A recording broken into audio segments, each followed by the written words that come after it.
Hello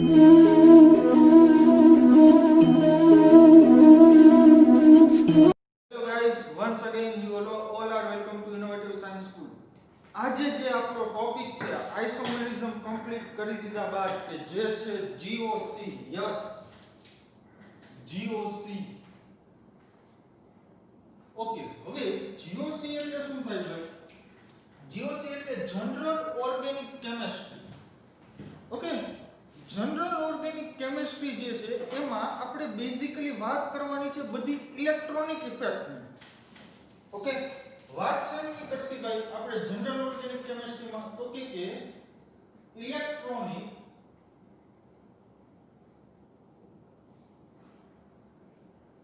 effect. હવે સમજો એક વસ્તુ, હવે તમને છે ને એક ઓર્ગેનિક શીખવા માટે, ઓર્ગેનિક કેમિસ્ટ્રી શીખવા માટે હું એક બ્રહ્માસ્ત્ર આપી દઉં છું. બ્રહ્માસ્ત્ર શું છે ભાઈ? તો કે જો તમને GOC આવડી ગયું ને એકવાર, GOC એટલે દુનિયાની એક એવી તાકાત નથી કે જે તમને ઓર્ગેનિક કેમિસ્ટ્રી આવડતા રોકી શકે. ઓકે, તો જે આપણો ફંડામેન્ટલ જે ઓર્ગેનિક કેમિસ્ટ્રી માટેનો બેઝ જે છે એ છે ઇલેક્ટ્રોનિક ઇફેક્ટ, કે જે છે જનરલ ઓર્ગેનિક કેમિસ્ટ્રી.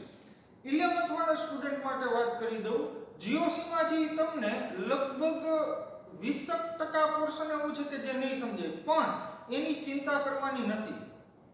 ઓકે, એનું કારણ છે કે જો પ્યોર ટેક્સ્ટ બુક અકોર્ડિંગ જે હું તમને ભણાવવા માંડું તો કોઈ પણ વ્યક્તિને જે આવડી જશે, બટ મારો કોઈ પણ લેક્ચર હોય છે ઈ એડવાન્સ સુધી જે ટચ કરતો હોય છે.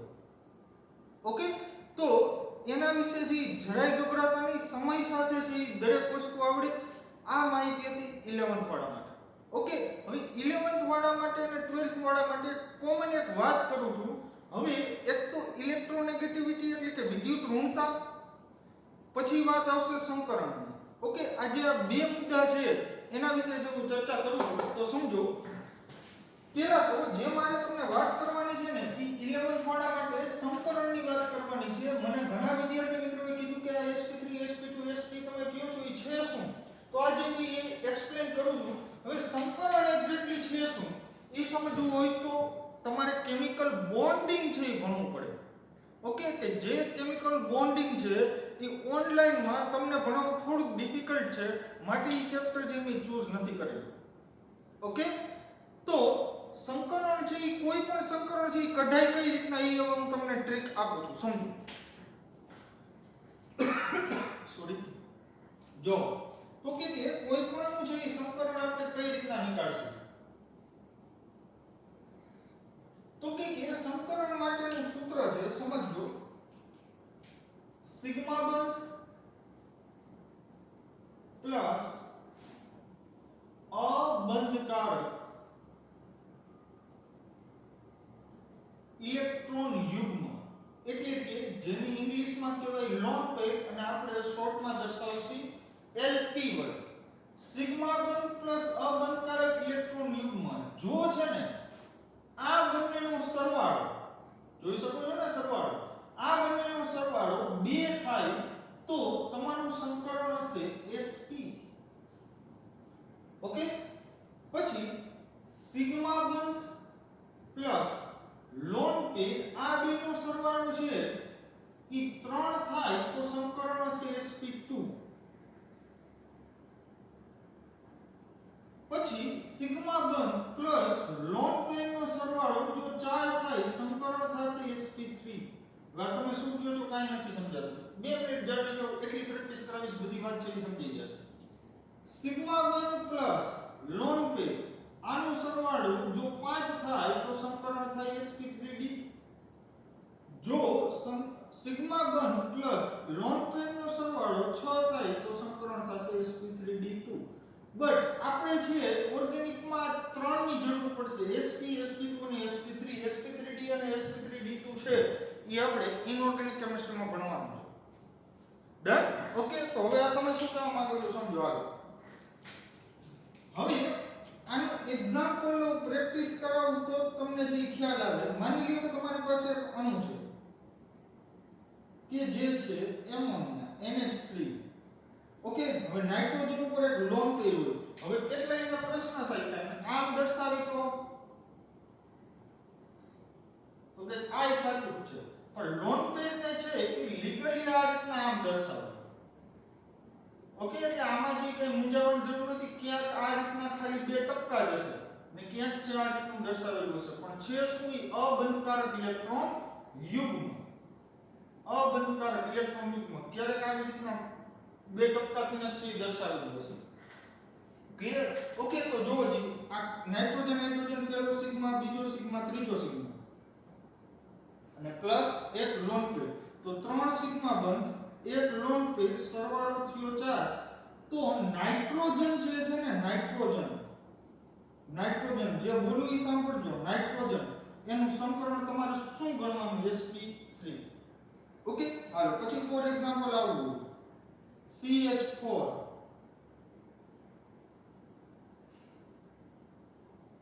કેટલા સિગ્મા લોન પેડ એટલી છે? નથી. કેટલા સિગ્મા બનશે? 1 2 3 4. તો 1 2 3 અને 4, તો સરવાળો પેલા સિગ્મા બન 4, લોન પેડ 0, સરવાળો સોરી 4 3 ને સિગ્મા બન છે ઈ 4, લોન પેડ 0, સરવાળો ટોટલ થયો 4 સરવાળો થાય એટલે કયું સંકરણ? sp3. ઓકે, ફોર એક્ઝામ્પલ આવું છે BF3, બોરોન ટ્રાઇફ્લોરાઇડ. ઓકે, એક પણ લોન પેડ દેખાય? નહીં સર, નથી દેખાતી. સિગ્મા બંધ કેટલા? 1 2 ને 3, 3 સિગ્મા, 0 લોન પેડ, સરવાળો થયો 3, સંકરણ થશે sp2. કારણ કે જો સરવાળો 3 થાય તો સંકરણ કયું થાય? Yes, sp2. પછી દાખલા તરીકે આવું હોય તો ફોસ્ફરસ, ક્લોરીન, ક્લોરીન, ક્લોરીન, આયા ક્લોરીન અને આયા ક્લોરીન. ઓકે, જો હવે આમાંથી તમને કેટલા સિગ્મા બોન્ડ દેખાય? પેલા તો 1 2 3 4 5, 5 સિગ્મા દેખાય? Yes, 5 sigma. Okay, lone pair phosphorus પાસે, P પાસે કેટલી છે? એકેય નહીં, તો 5 સિગ્મા પ્લસ 0 લોન પેડ, સરવાળો થયો 5, તો જો 5 સરવાળો થાય તો sp3d. ઓકે, હાલો હજી એક એક્ઝામ્પલ લઉં. માની લ્યો કે આવું છે ICl3, ICl3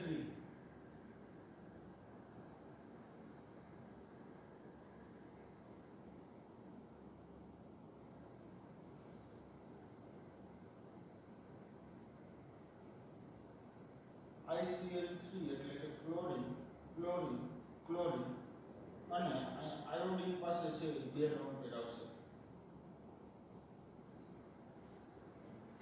ઓકે, આ છે ICl3.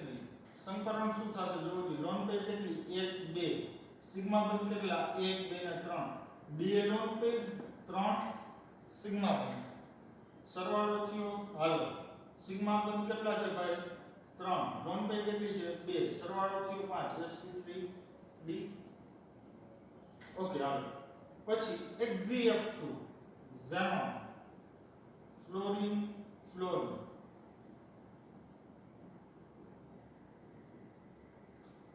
હાલો ઝેનોન પાસે કેટલી લોન પેડ દેખાય? 1 2 3 અને 2 સિગ્મા બંધ, સરવાળો કેટલો થશે? 3 લોન પેડ, 2 સિગ્મા બંધ, 5.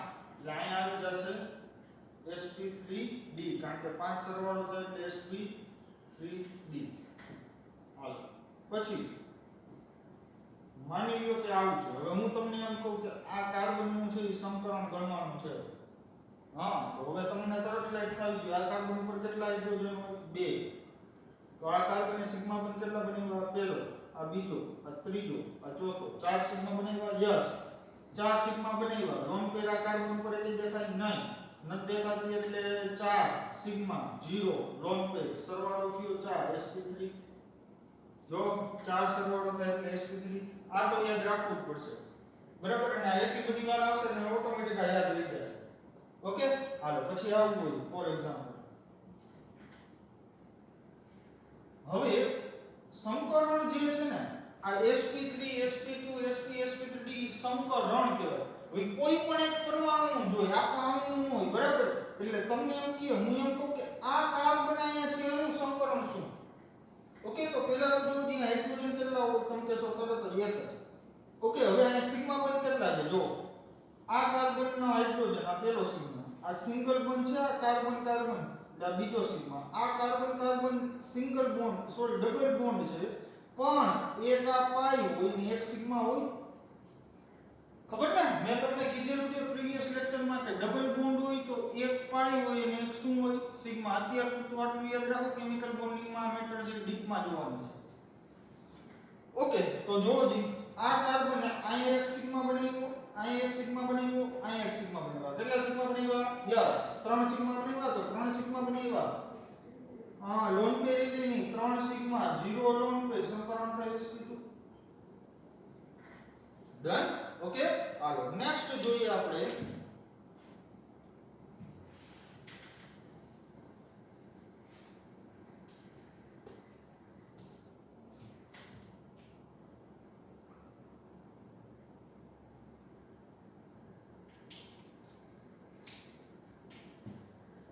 માની લો એક પ્રેક્ટિસ ભરપૂર કરાવી દઈશ પણ પછી આવડવું જોઈએ હાલો હું કહું આનું સંકરણ શું થાય આ કાર્બન ઓકે પહેલા તો કાર્બન પર કેટલા હાઇડ્રોજન છે યસ એક જ હાઇડ્રોજન સિગ્મા બંધ કેટલા છે 1 2 3 4 આ કાર્બને 4 સિગ્મા બંધ બનાવ્યા ને ઓકે તો આ કાર્બનનું સંકરણ છે એ 4 સિગ્મા લોન પેર દેખાય નથી દેખાતું 4 સિગ્મા એટલે 4 + 0 4 + 0 એટલે sp3 4 સરવાળો થયું ને તો સંકરણ થઈ જશે sp3 ઓકે હવે આ જ સ્ટ્રક્ચર હાલો ફરીથી આ જ સ્ટ્રક્ચર અને હું એમ કહું કે આ કાર્બનનું સંકરણ શું થાય તો હવે આ કાર્બન છે એની ઉપર પહેલા હાઇડ્રોજન કેટલા હશે યસ 3 હાઇડ્રોજન હોય 1 2 3 આ કાર્બનને સિગ્મા કેટલા બનાવ્યા 1 2 3 4 4 સિગ્મા બનાવ્યા એટલે સંકરણ થશે sp3 ડન ઓકે હવે ફોર એક્ઝામ્પલ આમ CH3 CH double bond CH2 હવે હું એમ કહું કે આ કાર્બન કે જેની ઉપર મેં સ્ટાર કરેલો છે એ કાર્બનનું સંકરણ શું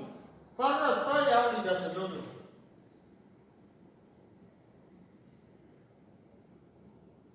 કાર્બન અહીંયા હાઇડ્રોજન આ પહેલો સિગ્મા આ બીજો અને આ ત્રીજો પાઈ ગણવાનો નથી ઓકે કામ કરીએ આ સિગ્મા અને આ પાઈ પણ પાઈ સંકરણમાં લેવાનું નથી કારણ કે અહીંયા શેની વાત કરી છે સિગ્મા બની તો આ કાર્બનને કેટલા સિગ્મા બન્યા આ કાર્બનને કે જેની ઉપર મેં સ્ટાર કરેલો હતો આ પહેલો સિગ્મા આ બીજો સિગ્મા અને આ ત્રીજો સિગ્મા તો સંકરણ આ કાર્બનનું શું થાય યસ સાચા છે sp2 ઓકે હવે આ કાર્બન અહીંયા હાઇડ્રોજન આ હાઇડ્રોજન અહીંયા હાઇડ્રોજન ઓકે આવું છે હવે હું એમ કહું આ કાર્બનનું સંકરણ શું થાય તો કે આ પહેલો સિગ્મા આ બીજો સિગ્મા આ ત્રીજો અને એક અહીંયા આ કાર્બન આ ચોથો સિગ્મા બનાવ્યો ઓકે તો 4 સિગ્મા એટલે આ કાર્બનનું સંકરણ થઈ જાય sp3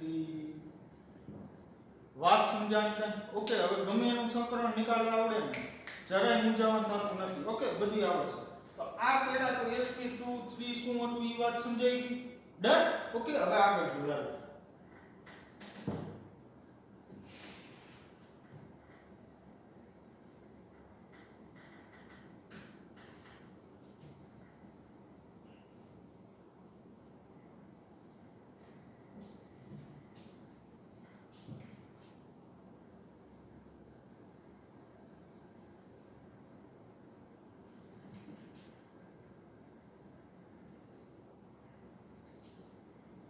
સંકલન મારા ખ્યાલ પ્રમાણે બધાયને જે આપી ગયું છે આ અમુક હું તમને જે બેઝિક વસ્તુ કહેતો જાઉં ને સમજતા આવ્યું તો જ છે આ GOC આવડશે અને GOC છે એ કહેવાય કોને થોડીક વાર પછી જે આપણે ચર્ચા કરીએ GOC માં શેની ચર્ચા કરવાની કીધી હતી યાદ કરો જે ઇલેક્ટ્રોનિક ઇફેક્ટની પણ ઇલેક્ટ્રોનિક ઇફેક્ટ એટલે છે શું થોડીક વારમાં ચર્ચા કરીએ બહુ સિમ્પલ લેંગ્વેજમાં કહું તો ઇલેક્ટ્રોનના કારણે સર્જાતી એક અસર એને કહેવાય ઇલેક્ટ્રોનિક ઇફેક્ટ ઓકે હવે જે વાત કરું છું ઈ છે વિદ્યુત ઋણતા હવે 11 માં વાળા છે ખાસ ધ્યાન આપે 12th વાળાને તો ખબર હશે વિદ્યુત ઋણતા ઇલેક્ટ્રો નેગેટિવિટી ઓકે, શોર્ટમાં કહેવાય EN, ઇલેક્ટ્રોનેગેટિવિટી. વિદ્યુત ઋણતા. હવે વિદ્યુત ઋણતા છે એ છે શું સમજો. હવે બહુ સિમ્પલ લેંગ્વેજમાં વાત કરું ને તો બંધમાંના ઇલેક્ટ્રોન પોતાના તરફ આકર્ષવાની વૃત્તિ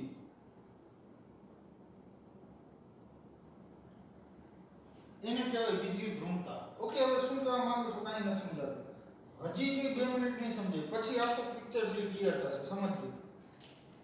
હવે વિદ્યુત ઋણતાનો ક્રમ કહું તો સૌથી વધારે આવે ફ્લોરિનની વિદ્યુત ઋણતા, ત્યાર પછી આવે ઓક્સિજન, પછી આવે ક્લોરીન, પછી આવે નાઇટ્રોજન, પછી આવે સલ્ફર અને ત્યારબાદ આવે કાર્બન.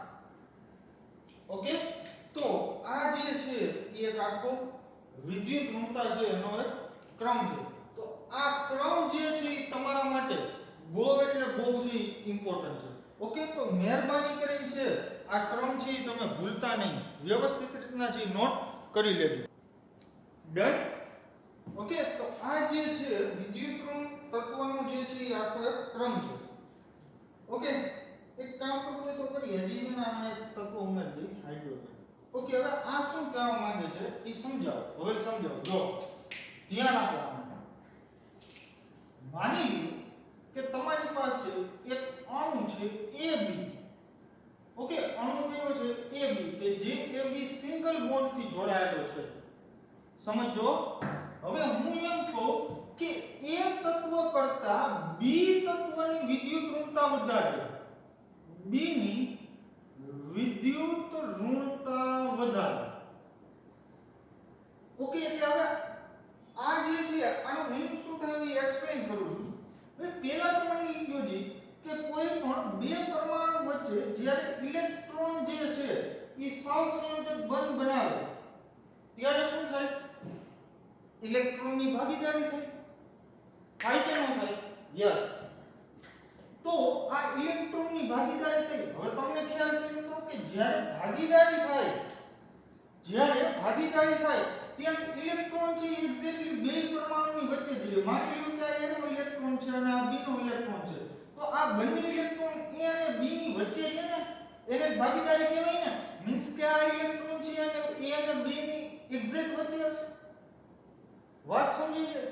પરંતુ આયા એક વસ્તુ કીધી છે કે B ની વિદ્યુત ઋણતા વધારે છે. ઓકે, હવે B ની વિદ્યુત ઋણતા વધારે એટલે આનો મતલબ શું થાય ખબર? આ બોન્ડમાં કેટલા ઇલેક્ટ્રોન છે? યસ, 2 ઇલેક્ટ્રોન છે. આ બંધ છે એમાં કેટલા ઇલેક્ટ્રોન છે? 2 ઇલેક્ટ્રોન. હવે B શું કરે સમજો, તો આ બોન્ડના જે 2 ઇલેક્ટ્રોન છે ને પોતાની તરફ ખેંચીને રાખે, પોતાની તરફ આકર્ષીને રાખે. શું ભાઈ? પોતાની તરફ આકર્ષીને રાખે. વાત સમજાણી? ઓકે, તો જો અહીંયા જે 2 ઇલેક્ટ્રોન છે એ B પોતાની તરફ આકર્ષીને રાખે, એના પરિણામે આપણને અહીંયા એવું ફીલ થાય છે કે આ 2 ઇલેક્ટ્રોન એક્ઝેક્ટલી બોન્ડમાં વચ્ચે જ છે. પરંતુ મિત્રો એવું નથી. આ 2 ઇલેક્ટ્રોન થોડા B તરફ ખસેલા છે. કોની તરફ ખસેલા છે ભાઈ? B તરફ. કારણ કે B છે એ વધુ વિદ્યુત ઋણ તત્વ છે A કરતા. તો આ એમને શું લખ્યું કે બંધના ઇલેક્ટ્રોનને પોતાના તરફ આકર્ષવાની વૃત્તિ એટલે કે એ શું છે? વિદ્યુત ઋણતા. ઓકે, તો હવે આ ક્રમ શાનો છે હવે એ અમને એક્સપ્લેન કરો. ફ્લોરિન છે ને આવર્ત કોષ્ટકમાં જેટલા તત્વો છે એમાં સૌથી વધારેમાં વધારે જો વિદ્યુત ઋણ તત્વ હોય તો એ છે ફ્લોરિન. ઓકે, આવર્ત કોષ્ટકમાં સૌથી વધારે વિદ્યુત ઋણ તત્વ હોય તો એ છે ફ્લોરિન. રાઈટ? તો સમજો. તો એનો મીનિંગ શું થાય કે ફ્લોરિન છે ને એનો બંધના ઇલેક્ટ્રોન જે છે એ પોતાની તરફ આકર્ષવાની વૃત્તિ છે એ સૌથી વધારે છે. એટલે કે બંધના ઇલેક્ટ્રોન તરફ ફ્લોરિન છે સૌથી વધુ ઇલેક્ટ્રોન છે એને આકર્ષે. વાત સમજાણી? વિદ્યુત ઋણતા છે એ આખી મેટર શું છે એ ખબર પડી ગઈ? ડન? ફાઇનલ? ઓકે, તો આ જે છે વિદ્યુત ઋણતા એટલે માની લો કે હું તમને એમ કહું કે x અને y અણુ છે, xy અણુ છે, xy કે જે છે એ સિંગલ બોન્ડ થી જોડાયેલા છે.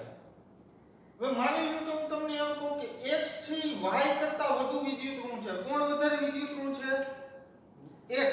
તો હવે આ બંધમાં આપણને એવું લાગે કે ઇલેક્ટ્રોનની ભાગીદારી થાય સહસંયોજક બંધ બને અને ભાગીદારીમાં ઇલેક્ટ્રોન વચ્ચે જ રહે. પરંતુ મિત્રો તમે ધોરણ 11 સાયન્સમાં આવી ગયા છો એટલે તમારે જે થોડુંક વધારે સમજવું પડે. અહીંયા x છે એ વધારે વિદ્યુત ઋણ તત્વ છે. તો એના પરિણામે શું થશે કે બંધના બે ઇલેક્ટ્રોન છે એ વચ્ચે નહીં રહે પરંતુ x તરફ ખસેલા રહેશે. વાત સમજાણી? ખબર પડી? તો હવે કઈક પ્રેક્ટિકલી એક્સપ્લેન કરો ને તો મજા આવી ગઈ. તો સમજો, માની લો કે આયા જે છે ને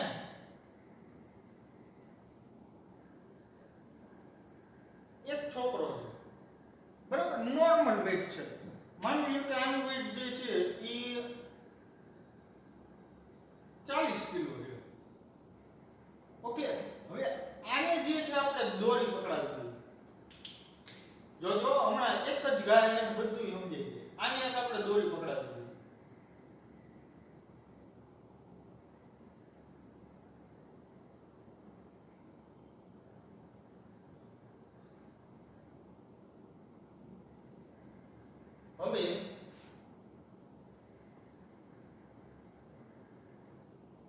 હવે માની લો કે આનું જે વજન છે ને ઈ વજન છે 70 કિલો. કેટલું ભાઈ? 70 કિલો.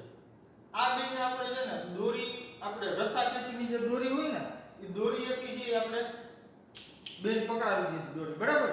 હવે શું થશે તો કે આપણે માની કે 70 કિલો વાળું જે છે એમાં બળ વધારે છે. એટલે શું કરે તો કે દોરીને પોતાની તરફ જોરથી છે ખેંચે. ઓકે, અથવા તો થોડીક વાર માટે એમ માની લો, સમજજો જે હું કહું કે જેટલા બળથી આ બાજુ આ દોરી ખેંચે છે ને 40 કિલો વાળો, એટલા જ બળથી છે 70 કિલો વાળો દોરી ખેંચે છે. તો શું થશે? આખી સિસ્ટમ છે સ્ટેબલ રહેશે ને, મીન્સ કે આ બાજુ નહીં ખસે અને આવડો આ બાજુ નહીં ખસે. માની લો કે હવે છે ને 70 કિલો વાળાનું જે બળ વધારે છે, તાકાત વધારે છે 70 કિલો વાળાનું, તો એના પરિણામે શું થશે તો કે જે બળ લાગશે એ કોની તરફ લાગશે? યસ, 70 કિલો વાળા તરફ. વાત સમજી લો તો વિદ્યુત ઋણતામાં કઈ આવું છે, સમજો. હવે જે આયા મેં તમને પહેલા વાત કીધી કે બે બાજુથી જો સમાન બળ લાગે, 40 કિલો વાળું જેટલું બળથી ખેંચે એટલા જ બળથી 70 કિલો વાળું ખેંચે, તો આપણને અહેસાસ એવો થાય, આપણને ફીલ એવું થાય કે ઇલેક્ટ્રોન છે એક્ઝેક્ટલી વચ્ચે જ છે. પરંતુ જે બીજો કેસ કીધો કે 70 કિલો વાળો છે જોરથી ખેંચે તો શું થાય? યસ, તો એ જ એક્સપ્લેન કરું. જોરથી ખેંચે ને તો આ જે ઇલેક્ટ્રોન જે છે એ માની લો કે અહીંયા x થી વધારે વિદ્યુત ઋણ તત્વ છે તો x તરફ ખેંચાયેલા છે.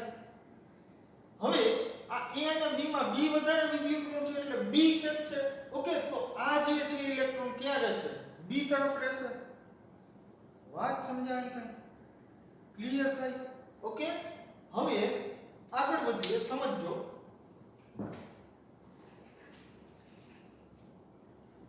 તો વિદ્યુત ઋણતા છે એ કોને કહેવાય ખબર પડી ને? ઓકે, વધારે એક્સપ્લેન કરો. જો એક એક્ઝામ્પલ થી એક્સપ્લેન કરું. માની લો કે અહીંયા HCl આપણી પાસે છે, HCl, અને બીજું છે આપણી પાસે HF. કયો બંધ હોય? તમે તરત કહેશો સહસંયોજક. પરંતુ અહીંયા ક્લોરીન અને ફ્લોરીન બંને વિદ્યુત ઋણ તત્વ છે. મીન્સ કે ફ્લોરીન છે એની વિદ્યુત ઋણતા વધારે છે, ક્લોરીન ની વિદ્યુત ઋણતા ઓછી છે. મીન્સ કે ફ્લોરીન F છે ક્લોરીન કરતા વધુ વિદ્યુત ઋણ તત્વ છે. એના પરિણામે શું થશે સમજો. તમને અહીંયા લાગે એવું કે હાઇડ્રોજન અને ક્લોરીનનો એક એક ઇલેક્ટ્રોન છે, સહસંયોજક બંધ છે, વચ્ચે જે ઇલેક્ટ્રોન રહેલા છે, પરંતુ હાઇડ્રોજન કરતા ક્લોરીનની વિદ્યુત ઋણતા વધારે છે કે નહીં? મીન્સ કે હાઇડ્રોજન કરતા ક્લોરીનની ઇલેક્ટ્રોન ખેંચવાની તાકાત વધારે છે, મીન્સ કે આ બે ઇલેક્ટ્રોન છે એ ક્લોરીન તરફ વધુ રહે, વચ્ચે એક્ઝેક્ટલી રહેશે નહીં, પોતાની તરફ આકર્ષે, રાઈટ. નેક્સ્ટ જો HF છે. હવે ફ્લોરીન કરતા ફ્લોરીનની વિદ્યુત ઋણતા વધારે, મીન્સ કે ફ્લોરીનની ઇલેક્ટ્રોન આકર્ષવાની ક્ષમતા વધારે છે, તો આ જેટલા છે ને ઇલેક્ટ્રોન ખેંચે ને એના કરતા વધારે ઇલેક્ટ્રોન કોણ ખેંચે? યસ, ફ્લોરીન ખેંચે. વાત સમજાણી? ઓકે. જો અહીંયા હાઇડ્રોજન અને ક્લોરીન હતા ને હાઇડ્રોજન અને ફ્લોરીન છે, તો ફ્લોરીન છે એની આકર્ષવાની તાકાત વધારે છે, તો હાઇડ્રોજનનો ઇલેક્ટ્રોન અને ફ્લોરીનનો ઇલેક્ટ્રોન છે સહસંયોજક જ બન, પણ ફ્લોરીન વધારે વિદ્યુત ઋણ હોવાથી એની ઇલેક્ટ્રોન બંધના ઇલેક્ટ્રોન આકર્ષવાની કેપેસિટી વધારે છે. ક્લોરીનની આમ જોવા જાવ તો વિદ્યુત ઋણ જ છે, પણ એ ફ્લોરીન જેટલા ઇલેક્ટ્રોન છે એ જોરથી આકર્ષી શકે નહીં. વાત સમજાણી કાંઈ? ઓકે. તો આ જે છે આખું સૌથી વધારે ઇલેક્ટ્રોન ખેંચવાની તાકાત ફ્લોરીન, પછી ત્યારબાદ oxygen, chlorine, nitrogen, sulphur, carbon અને હાઇડ્રોજન. ક્લિયર થઈ ગઈ વાત? ઓકે. તો આ વાત હતી વિદ્યુત ઋણતાની. તો સિમ્પલ એક જ મેથડ હતી, ઓછા વિદ્યુત ઋણ તત્વ સાથે જો વધુ વિદ્યુત ઋણ તત્વ જોડાયેલું હોય તો ઇલેક્ટ્રોન છે સ્લાઇટલી થોડાક છે એ વધારે વિદ્યુત ઋણ તત્વ તરફ ખસેલા રહે. ડન. ઓકે. હાલો આગળ વધીએ. આ જ મેથડનો છે હવે આપણે ઉપયોગ કરવાનો છે, તો આ જ હતી વિદ્યુત ઋણતા. હવે જે સ્ટાર્ટ કરવા જઈ રહ્યો છું ઈ છે જનરલ ઓર્ગેનિક કેમિસ્ટ્રીના ટોપિક. તો આજે જે મેઈન બેઝિક ટોપિક હતા એ તો સંકરણ અને વિદ્યુત ઋણતા. હવે સમજો જીઓસી થી સ્ટાર્ટ કરીએ.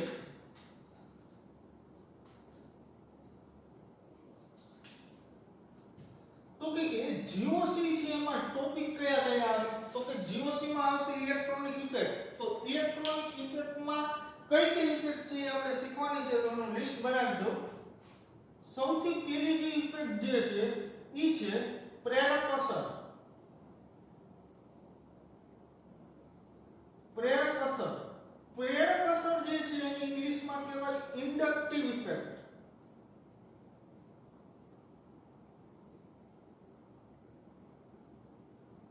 પછી બીજી જે અસર જે છે એ છે સહસ્પંદન, કે જેને ઇંગ્લિશમાં કહેવાય રેઝોનન્સ.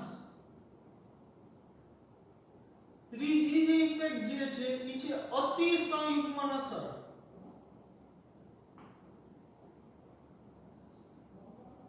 કે જેને ઇંગ્લિશમાં કહેવાય hyper conjugation.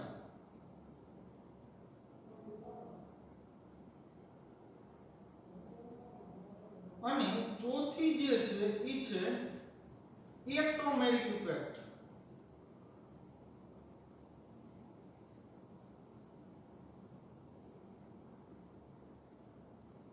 Okay. But ઇલેક્ટ્રોમેરિક effect છે એ બહુ ઇમ્પોર્ટન્ટ નથી. સૌથી વધારે ઇમ્પોર્ટન્ટ છે એ તમને ડગલે પગલે જોવા મળે. આ ત્રણ, આ પહેલી, આ બીજી અને આ ત્રીજી. ડન. ઓકે. પ્રેરક અસર, સહસ્પંદન અસર અને અતિસંયુગ્મન અસર. ઓકે. તો આ જે છે ત્રણ આપણા માટે છે મોસ્ટ ઇમ્પોર્ટન્ટ છે. તો આ જેટલી ઇફેક્ટ છે એ ઇફેક્ટ ઇલેક્ટ્રોનના કારણે ઉદ્ભવે. કોના કારણે ભાઈ? ઇલેક્ટ્રોનના કારણે. હવે સમજો આપણે સ્ટાર્ટ કરીએ પ્રેરક અસર. આજનું આપણું જે ટોપિક છે મેઈન સમજવાનું ઈ છે પ્રેરક અસર.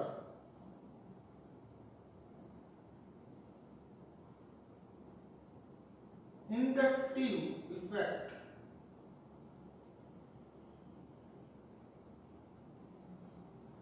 હવે પ્રેરક અસર છે ઈ છે શું? તો કે આ અસર સિગ્મા બંધના કારણે ઉદ્ભવે છે.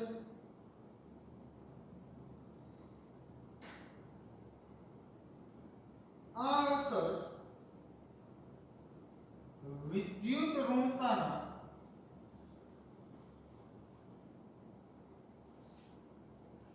તફાવતના કારણે જોવા મળે છે. ઓકે, તો હવે આ શું કહેવા માંગે છે હવે એક્સપ્લેન કરું છું. બધાને નજર છે સ્ક્રીન ઉપર. હવે વ્યવસ્થિત સમજાવવાનો છે એ ટાઈમ આવી ગયો છે તો સમજજો. માની લ્યો કે તમારી પાસે આવું કંઈક છે CH3 CH2 CH2 અને અહીંયા F શું જોડાયેલું છે અહીંયા ફ્લોરિન, રાઈટ? હવે સમજો, હવે અહીંયા બોન્ડ છે ઈ કોની કોની વચ્ચેનો છે? યસ, કાર્બન અને ફ્લોરિન F વચ્ચેનો. કાર્બન અને ફ્લોરિન F વચ્ચેનો છે ને બંધ. સમજો, આ કાર્બન અને ફ્લોરિન વચ્ચેનો બંધ અને અહીંયા શું છે? બે હાઇડ્રોજન. હવે ખાસ સમજો, હવે જે વાત કરું ને ખાસ સમજો. બે કામ કરીએ, 2 મિનિટ છે ને આને આપણે સ્ટોપ કરી દઈએ, આને પોઝ કરી દઈએ, એક બીજી મેટર પ્લે કરી આપણે. સમજો, ખાસ સમજો. હવે મેં હમણાં થોડીક વાર પહેલા આવું એક્ઝામ્પલ લીધું હતું HF નું. સમજો, પછી જે ઓલી મેટર જે આપણે પ્લે કરી દઈશું. સમજો, આ પહેલા આ સમજી લીધું. હવે આયા બોન્ડના ઇલેક્ટ્રોન આપણને શું લાગતું હતું? સહસંયોજક બંધના કારણે એક્ઝેક્ટ વચ્ચે જ છે, પરંતુ એવું નથી. કે હવે તમે સમજી ગયા, હાઇડ્રોજન કરતા ફ્લોરિન છે વધારે વિદ્યુતઋણ તત્વ છે, એટલે ફ્લોરિન તરફ આ ઇલેક્ટ્રોન ખેંચાયેલા રહેશે. ડન. હવે સમજો, હવે તમને એટલી તો વાત ખબર છે ને કે કોઈ પણ તત્વ ઇલેક્ટ્રોન મેળવે એટલે નેગેટિવ ચાર્જ થાય, મીન્સ કે એની ઉપર કયો ચાર્જ આવે? Minus charge. અને જો કોઈ પણ તત્વ ઇલેક્ટ્રોન ગુમાવે, ઇલેક્ટ્રોન રિલીઝ કરે તો કયો ચાર્જ આવે? પોઝિટિવ. એટલે કોઈ તત્વ જે ઇલેક્ટ્રોન ગુમાવશે તો એની ઉપર કયો ચાર્જ આવશે? Plus charge. ક્લિયર છે? ઓકે, પ્લસ ચાર્જ શું દર્શાવે છે? કે એને ઇલેક્ટ્રોન ગુમાવેલા છે. માઈનસ ચાર્જ શું બતાવે છે? કે એને ઇલેક્ટ્રોન બહારથી મેળવેલા છે. ઓકે, તો હવે આયા છે લખું છું આંશિક ઋણ અને આયા લખું છું આંશિક ધન. આનો મતલબ શું થાય? હવે આ પેલા જે થડિયાનો થ લાગે છે ઈ છે ડેલ્ટા. શું કહેવાય? આ થડિયાના થને શું કહેવાય ભાઈ? ડેલ્ટા, સ્મોલ ડેલ્ટા કહેવાય. અને ઈ ડેલ્ટાને આપણે શું બોલશું? આંશિક, પાર્શિયલ. ઓકે, તો ફ્લોરિન છે પાર્શિયલી નેગેટિવ છે, હાઇડ્રોજન છે પાર્શિયલી પોઝિટિવ છે. તો આંશિક, સંપૂર્ણ નહીં, એને કેવું કહેવાય? આંશિક કહેવાય ને. ઓકે, હવે 2 મિનિટ એક વાત સમજો. હું તમને એમ કહું કે H+ તો એનો મતલબ 1+ ચાર્જ છે, એનો મતલબ શું થાય? હાઇડ્રોજને એક ઇલેક્ટ્રોન ગુમાવેલો છે. હવે માની લો કે એમ કહું કે Cl- તો આનો મીનિંગ શું થાય? ક્લોરીને એક Cl ઉપર માઈનસ કેટલા છે? તો ક્લોરીને એક ઇલેક્ટ્રોન મેળવેલો છે. ઓકે, પરંતુ અહીંયા તમે એક વાત સમજો, ફ્લોરિન છે એ સાવ ઇલેક્ટ્રોન મેળવી નથી લેતો, એ પોતાની તરફ રાખે છે. વાત સમજાણી? ઓલું આપણે જે હમણાં કાર્ટૂન થી ઓલું સમજ્યું, ઓલું રસ્સા ખેંચવાળું, એમાં રસ્સી હતી, રસ્સી, બરાબર? એમાં જે વધારે વજન વાળો હતો એ પોતાની તરફથી રસ્સી વધારે રાખે, કઈ રસ્સી હંકેલી નથી લઈ લેતો. વાત સમજાઈ છે હું શું કહેવા માંગુ છું? ઓકે, તો જે ઓછા વજન વાળો, એક આપણે 40 કિલો વાળો લીધો તો, એક છે 70 કિલો વાળો લીધો તો 40 કિલો વાળા પાસેથી રસ્સી સાવ નથી લઈ લેતો. રસ્સી છે પોતાની તરફ જસ્ટ ખેંચીને રાખે છે. મીન્સ કે ફ્લોરિન છે આ 2 ઇલેક્ટ્રોન સાવ નથી લઈ લેતો, પણ પોતાના તરફ ખેંચીને રાખે છે. તો હું એવું બોલી શકું કે આ 2 ઇલેક્ટ્રોનમાંથી ફ્લોરિને છે થોડા ઇલેક્ટ્રોન છે મેળવ્યા, સાવ એને ઘરના જ નથી કરી લીધા, પણ પોતાની તરફ રાખ્યા. વાત સમજાણી? અને આ એમ કહી શકું કે હાઇડ્રોજન છે પોતાના ઇલેક્ટ્રોન, હવે આ બોન્ડના 2 ઇલેક્ટ્રોન છે તો એક ઇલેક્ટ્રોન છે ફ્લોરિનનો હશે, એક ઇલેક્ટ્રોન હાઇડ્રોજનનો હશે. તો અહીંયા એમ બોલી શકું, હવે આ ઇલેક્ટ્રોન છે ગયા ક્યાં ભાઈ? તો કે ફ્લોરિન તરફ, એક હાઇડ્રોજનનો ઇલેક્ટ્રોન, આ એક ફ્લોરિનનો ઇલેક્ટ્રોન. તો હવે સમજો, હાઇડ્રોજને પોતે ઇલેક્ટ્રોન ગુમાવ્યા, પણ કેવા? આંશિક. અને જો સાવ ક્લોરીન ને દઈ દઈએ ને તો થાય શું ખબર? આ હાઇડ્રોજન ફ્લોરીન બોન્ડ બ્રેક થઈ જાય, H+F- આવું બની જાય. તો અહીંયા આંશિક સાઇન નો રહ્યો. પછી વાત સમજાય છે? કહેવાનો મતલબ શું છે એ સમજાય છે? ઓકે, એટલે કે આ H+ અને F- નથી, પરંતુ આંશિકપણે મેળવા છે, થોડા એવા ઇલેક્ટ્રોન છે એ મેળવા છે. વાત સમજાય? ઓકે, તો અહીંયા જે છે આંશિકનો મતલબ શું થાય? ઇલેક્ટ્રોન છે એ પોતાનાથી થોડાક દૂર છે. આંશિક ધનનો મતલબ એવો થાય અને આંશિક ઋણનો મતલબ એવો થાય કે ઇલેક્ટ્રોન છે એ પોતાનાથી વધારે નજીક છે. ક્લિયર? ઓકે, અને જો આંશિક ધન ને આંશિક ઋણ ન હોય તો એનો મતલબ શું છે? ઇલેક્ટ્રોન એક્ઝેક્ટ વચ્ચે છે. વાર્તા પૂરી. ડન? ઓકે, આગળ જો. હવે આનો પ્લે કરું છું. પ્લે કરીએ. જો હવે અહીંયા તમને પ્રશ્ન થવો જોઈએ કે ફ્લોરીન છે ઇલેક્ટ્રોન ખેંચે છે શું કામ? હા, તો હજી આને પ્લે નથી કરતું, એ ભલે પોઝ કરેલું.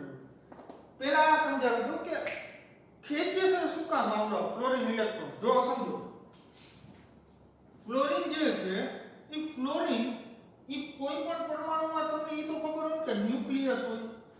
તો કે આ ન્યુક્લિયસ હોય પરમાણુ. ન્યુક્લિયસ ની અંદર શું હોય? તો કે એ તમને ખબર છે પ્રોટોન હોય ને? હોય. તો આ બંધના જે ઇલેક્ટ્રોન હોય ને, આ બંધના ઇલેક્ટ્રોન ફ્લોરીન નું ન્યુક્લિયસ છે ને જોરથી ખેંચે. કારણ કે ઇલેક્ટ્રોન અને એના ન્યુક્લિયસ વચ્ચે તો શું હોય? આકર્ષણ. એના કારણે ફ્લોરીન તરફ આકર્ષાયેલા. ઓકે, હાઇડ્રોજનમાં કેટલા પ્રોટોન હોય? દેવનો દીકરો એક જ પ્રોટોન હોય. અને જ્યારે ફ્લોરીનમાં છે કેટલા પ્રોટોન હોય? 9 પ્રોટોન.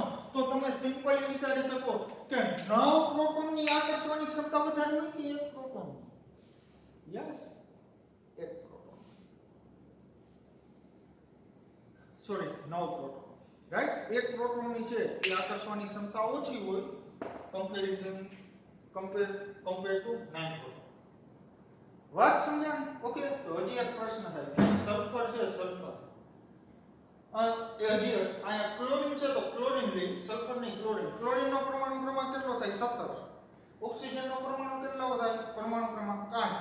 તો કે ક્લોરીનમાં એનો મતલબ એવો થાય 17 પ્રોટોન છે, ઓક્સિજનમાં 8 પ્રોટોન. તો અહીંયા ઓક્સિજનની ખેંચવાની ક્ષમતા જે વધી ગઈ. આવું શું કામ? તો એના માટે તમારે થોડીક ધીરજ રાખવી પડશે. અને જો તમને રીઝન કહું તો ક્લોરીન કરતા ઓક્સિજનનું કદ નાનું હોય. કદ નાનું હોય એના પરિણામે આકર્ષવાની જે ક્ષમતા છે એ વધી જાય. ઓકે, તો જો આ સમજાય તો વેલ એન્ડ ગુડ. ન સમજાય તો ચિંતા કરવાની જરૂર નથી. જ્યારે આપણે ફિઝિકલી મળશું ત્યારે આ બધી વસ્તુ છે એ બહુ ડીપમાં કરાવીશ. અત્યારે માત્ર ને માત્ર હું તમને ઉપર છેલ્લું ભરાવું. ઓકે, સમજો. આગળ હવે જે મેટર મારે સમજાવી છે એ અહીંયાથી સ્ટાર્ટ થશે.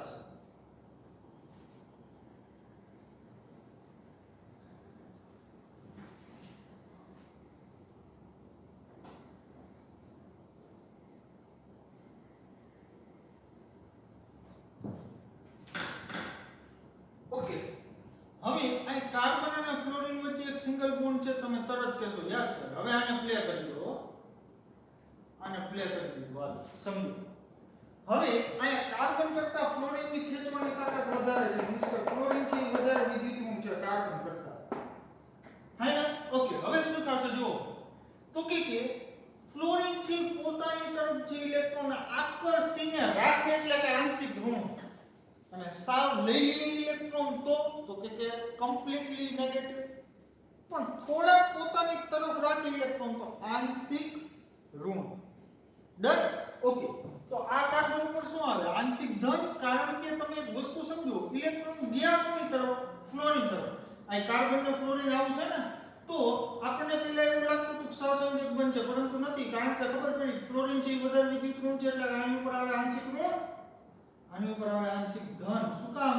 તો કે કાર્બન થી ઇલેક્ટ્રોન દૂર ગયા એટલે કે એની ઉપર આંશિક ધન, અને ફ્લોરીન થી ઇલેક્ટ્રોન નજીક આવ્યા એટલે કે આંશિક ઋણ. ડન? ઓકે, તો હવે અહીંયા જે છે આ ફ્લોરીન અને કાર્બન કાર્બન બંધ જે છે અહીંયા ફ્લોરિન છે એ શું કરે છે બંધના ઇલેક્ટ્રોન પોતાની તરફ ખેંચે છે વાત ખબર પડી ઓકે હવે આગળ જોઈએ માની લ્યો કે તમારી પાસે આવું છે સમજો CH3 CH2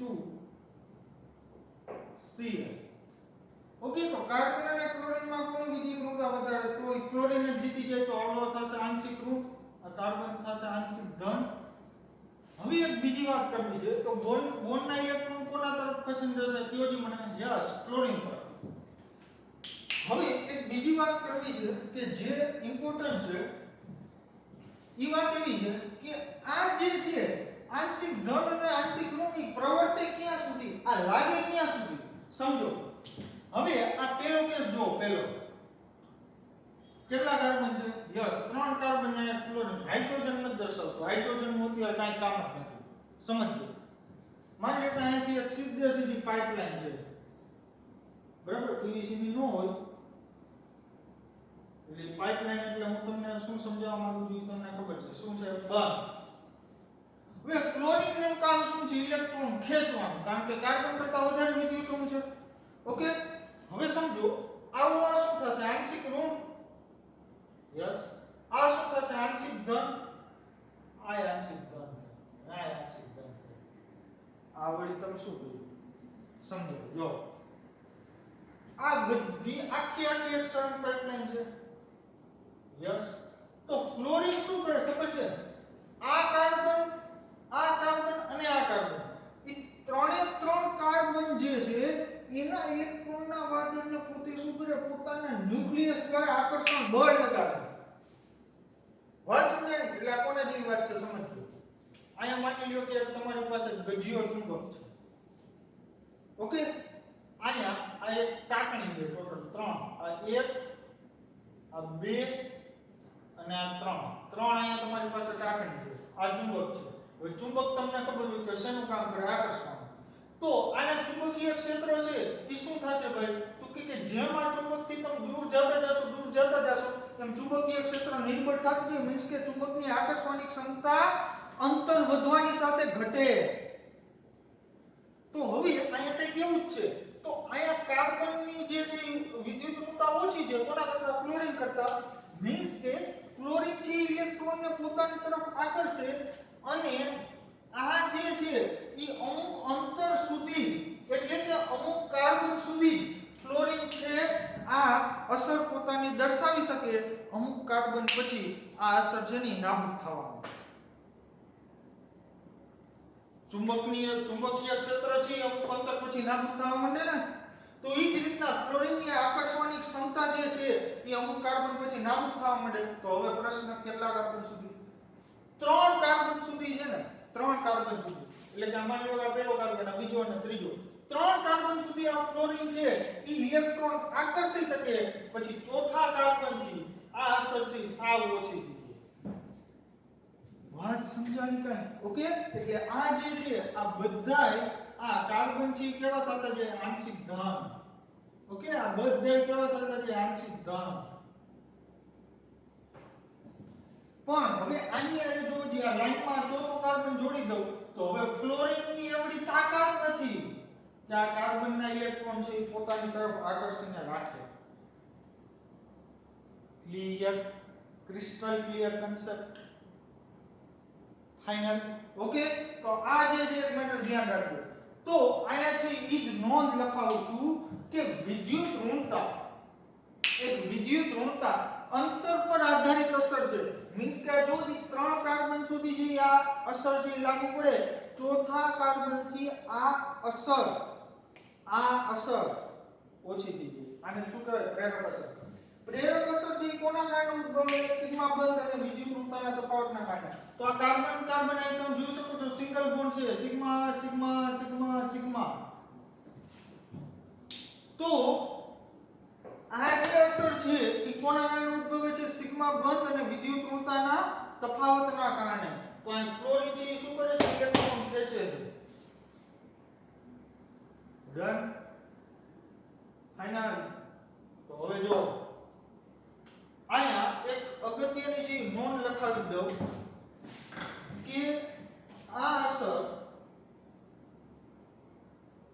અંતર પર આધારિત છે, અંતર પર આધારિત છે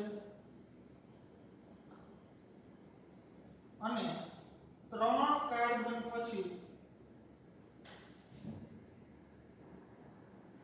અસર ઓછી થતી જાય. ઓકે, 3 કાર્બન પછી જે આ અસર જે ઓછી થતી જાય મીન્સ કે negligible. Okay, so inductive effect is distance dependent. પ્રેરક અસર જે છે એ અંતર પર આધારિત અસર છે. મેં તમને આ સાબિત કરી દીધું કે 3 કાર્બન પછી જે આ અસર નાબૂદ થઈ જાય. ચુંબક હોય તો એની ખેંચવાની ક્ષમતાનું એરિયા સુધી જોયું, બરાબર? તો એ જ રીતના ફ્લોરિન છે તો એના ન્યુક્લિયસના જે પ્રોટોન છે તો ઈ કઈ અનંત અંતર સુધી છે, ઈ કઈ આકર્ષણ ન લગાડી શકે. ઓકે, અમુક અંતર સુધી જ છે એ આકર્ષણ લગાડી શકશે. તો અહીંયા ફ્લોરિન છે ઈ ઇલેક્ટ્રોન જે છે એ પોતાની તરફ રાખે છે, ઇલેક્ટ્રોનનું વાદળ જે છે એ પોતાની તરફ રાખે છે. માટે અહીંયા ફ્લોરિન જે છે એને કહેવાય -I સમૂહ. ઓકે, જે પોતાની તરફ ઇલેક્ટ્રોન ખેંચીને રાખે એને કયો સમૂહ કહેવાય ભાઈ? બોલો, -I. ખબર પડી? સમજાય? ઓકે, હાલો હજી છે આપણે વધારે જોઈએ તો સમજજો. તો આ જે છે એ કેવો સમૂહ છે? -I. હવે સમજો, હજી વધારે એક્સપ્લેન કરું તો અહીં ક્લોરીન એ પોતાની તરફ છે ઇલેક્ટ્રોન આકર્ષે છે એટલે આ પણ કેવો થાય? -I. ઓકે, હાલો આગળ જોઈએ, સમજો. આ બધું છે તમે નોટ ડાઉન કરતા જાજો.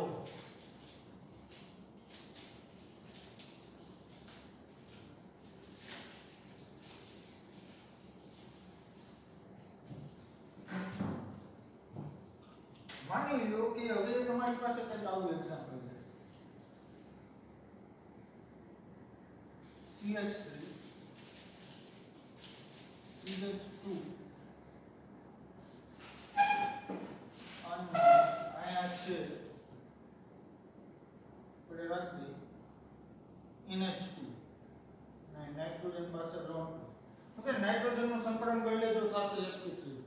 ઈ કઈ મેટર નથી કરતું, સમજો.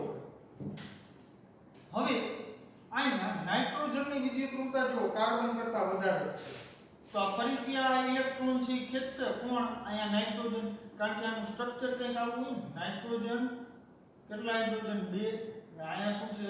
લોન. ઓકે, તો આ નાઇટ્રોજન અહીં શું થશે? આંશિક ઋણ. અને આ કાર્બન આંશિક ધન, તેમજ આ કાર્બન પણ આંશિક ધન પછી હોય તો એ પણ આંશિક ધન. હવે સમજો, તો અહીંયા નાઇટ્રોજન જે છે ઈ શું દર્શાવે? પોતાની તરફ ઇલેક્ટ્રોન છે ઈ ખેંચે છે ને, તો આને કહેવાય -I સમૂહ. કેવું? -I શું કરે? પોતાની તરફ ઇલેક્ટ્રોન ખેંચે. અને આ જે છે આ પોતાનાથી ઇલેક્ટ્રોન શું કરે છે? દૂર ધકેલે છે. પોતાનાથી ઇલેક્ટ્રોન આગા ખસેડે છે એટલે આને કહેવાય +I સમૂહ. ઓકે, તો કોઈ પણ એક એક્ઝામ્પલ હોય કે જેમાં પ્રેરક અસર ઉદ્ભવતી હોય તો એમાં -I હાજર હોય તો સામે +I હાજર હોય જ. વાત સમજાણી કાંઈ? ઓકે, બીજી વાત, એક બીજી નોંધ છે એ તમને લખાવી દઉં કે આલ્કાઇલ સમૂહ છે હંમેશા ઇલેક્ટ્રોન ડોનેટિંગ હોય. ઇલેક્ટ્રોન ડોનેટિંગ એટલે +I અસર કરાવે. સમજાવો હાલો.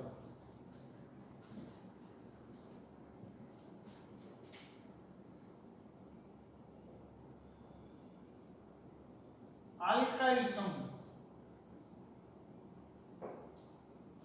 કે જેને આપણે શેનાથી દર્શાવતા યાદ કરો? યાદ કરો કે જે EDG electron donating group, electron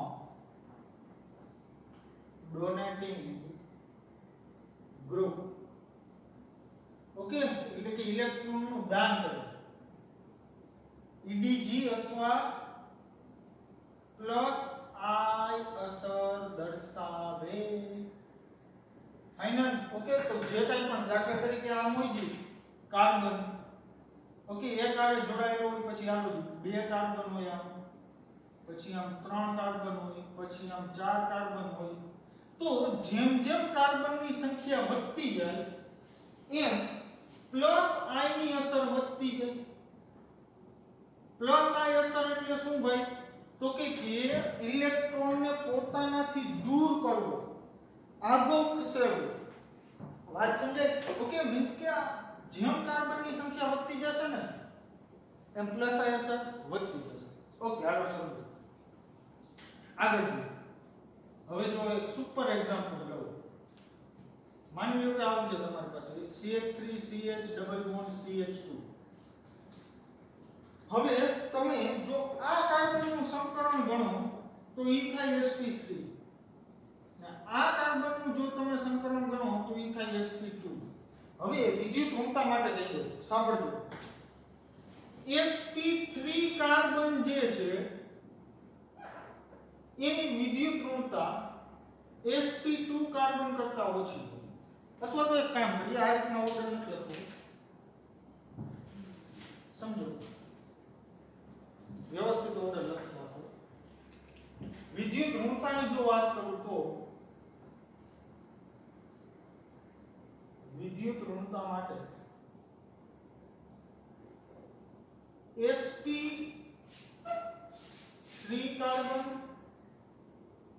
sp2 carbon અને છેલ્લે sp કાર્બન તો sp જે કાર્બનમાં સંકરણ હોય એની વિદ્યુત ઋણતા મેક્સિમમ ઓકે હવે આ sp2 કાર્બન છે અને આ છે sp3 કાર્બન તો sp2 કાર્બન જે છે એની વિદ્યુત ઋણતા છે એ વધારે છે એની વિદ્યુત ઋણતા છે વધારે છે કોના કરતા sp3 કરતા મીન્સ કે ઇલેક્ટ્રોન ખેંચે કોણ યસ sp2 વાળો કાર્બન માટે આ થશે આંશિક ઋણ આ થશે આંશિક ધન તો આ કેસમાં આ જો આ પણ sp2 છે અને આનું ગણજો આ પણ sp2 જ છે માટે આ -i દર્શાવે અને આ જે છે એ શું દર્શાવશે પ્લસ i CH3 છે એ શું દર્શાવશે પ્લસ i અને CH3 એટલે મિથાઇલ એટલે આલ્કાઇલ હંમેશા દર્શાવે plus i okay alkyl -i દર્શાવે હવે ક્યારે દર્શાવે ને એની પછી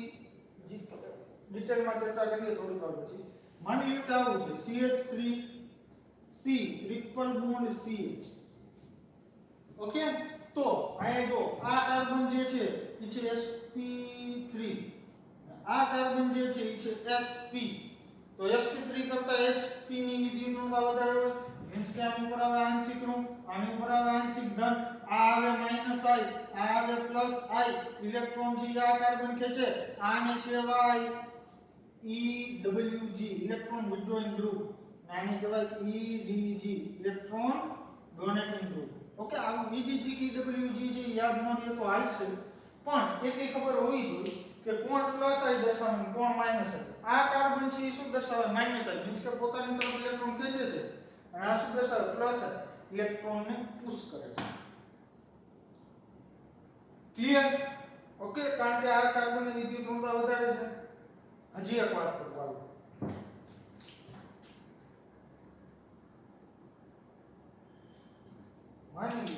માની લો કે સમજો આવું છે તમારી પાસે જો હવે આ ટીમાં નાખવું તમને CH3 CH2 અહીંયા છે NH નાઇટ્રોજન ઉપર છે માઈનસ ચાર્જ હવે મજા આવશે જો તો કે હવે તમે કહેશો અહીંયા કાર્બન અને નાઇટ્રોજન વચ્ચે બોન્ડ છે યસ કાર્બન નાઇટ્રોજન બોન્ડ છે કાર્બનની વિદ્યુત ઋણતા નાઇટ્રોજન કરતા ઓછી મીન્સ કે નાઇટ્રોજનની વિદ્યુત ઋણતા વધારે છે નાઇટ્રોજનની વિદ્યુત ઋણતા વધારે છે એટલે બોન્ડના ઇલેક્ટ્રોન છે એ નાઇટ્રોજન ખેંચશે નાઇટ્રોજન છે એ આંશિક ઋણ થશે કાર્બન છે એ આંશિક ધન થશે નાઇટ્રોજન છે અને -i સમૂહ કેસી કાર્બન છે અને +i સમૂહ કેસી પરંતુ મિત્રો તમને ખૂબ અભિનંદન જો તમે આવું વિચારતા હોય તો તમે ખોટા છો કારણ છે હવે સમજો જો જ્યારે કોઈ પણ એટમ ઉપર કોઈ પણ પરમાણુ ઉપર જ્યારે નેગેટિવ ચાર્જ હોય ને ત્યારે ક્યારે એવી મિસ્ટેક નહીં કરે કે ઇલેક્ટ્રોન છે બીજા પાસેથી ખેંચે એનું કારણ તો તમને શીખવાય કે charge charge is inversely proportional to stability.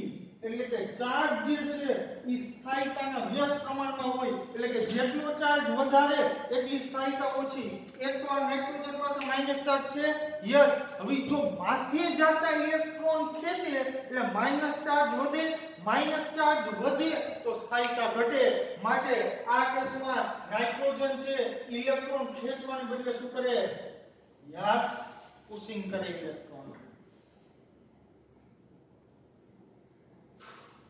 વાત સમજાણી કાંઈ? ઓકે, તો નવી નોંધ લખાવો કે જ્યારે પરમાણુ પર નેગેટિવ ચાર્જ હોય ત્યારે ઇલેક્ટ્રોનનું દાન કરશે, નહીં કે ઇલેક્ટ્રોન મેળવશે.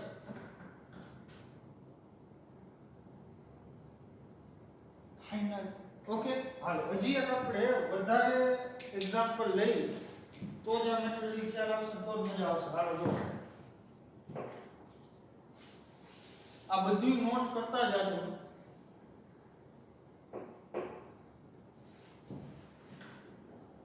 માની લો કે આવું છે CH3 CH2 અહીંયા C, અહીંયા હાઇડ્રોજન ના કાર્બન ઉપર કયો charge? Plus charge. Plus charge છે મીન્સ કે આ કાર્બન ઉપર શું છે? ઇલેક્ટ્રોનની ઉણપ છે. ઇલેક્ટ્રોનની ઉણપ આની ઇલેક્ટ્રોન ઘટે છે, તો ઇલેક્ટ્રોન જેની પાસે ઘટતા હોય કોઈ દી દાન કરવાનો વિચાર કરે? અરે ભાઈ, એક તો એની પાસે ઇલેક્ટ્રોન છે ને દાન કરવાનો ક્યાંથી વિચાર કરી? અમુકના ઇલેક્ટ્રોન કોક પાસેથી ખેંચશે. વાત સમજાય? ઓકે. બીજું એક કારણ કહો. આ કાર્બન છે એનું સંકરણ જોવો જ sp3 છે, અને આ કાર્બન છે ને 1 2 અને 3 સિગ્મા બોન્ડ બનેવા sp2 છે. તો આની sp3 કરતા sp2 છે એ વધારે વિદ્યુતઋણ હોય. sp2 છે એ sp3 કરતા વધારે વિદ્યુતઋણ છે, યસ.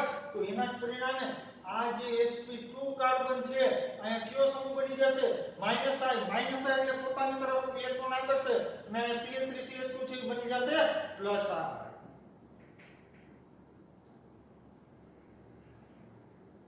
ક્લિયર થઈ ગઈ મેટર? ઓકે. હજી ઇન્ડક્ટિવ ઇફેક્ટમાં છે ઘણું બધું આવી શકે, બટ આટલું છે ઈ અત્યારે તમારા માટે ઇનફ છે. તો મિત્રો મળીએ નેક્સ્ટ લેક્ચરમાં એક નવી એનર્જી સાથે. Thank you.